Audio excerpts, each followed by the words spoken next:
While the politicians take the spotlight tonight, they will have to take a back seat to the Pope, who arrives in Washington, D.C. for a 3-city tour next week. Cronkite News reporter Elizabeth Blackburn is in our nation's capital to tell us about the debate around the Pope's visit.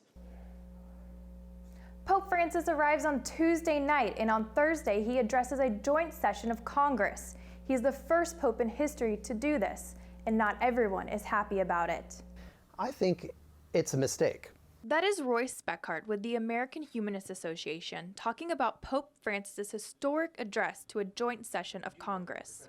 I think humanists across the country are nervous about the idea of a religious leader addressing Congress. This is yet further intermingling of church and state.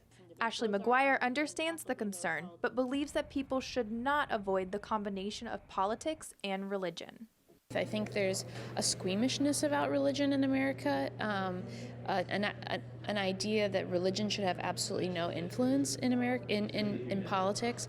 But as Pope Francis has said, politics is one of the highest forms of the common good.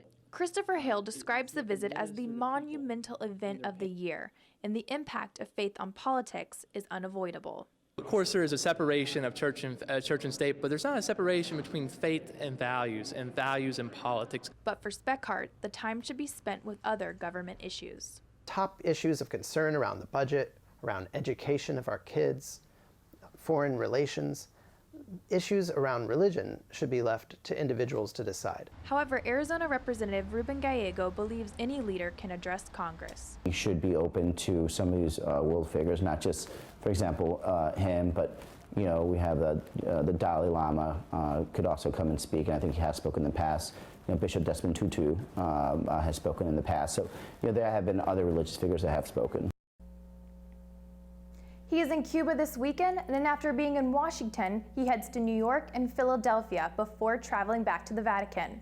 Live in Washington, D.C., Elizabeth Blackburn, Cronkite News.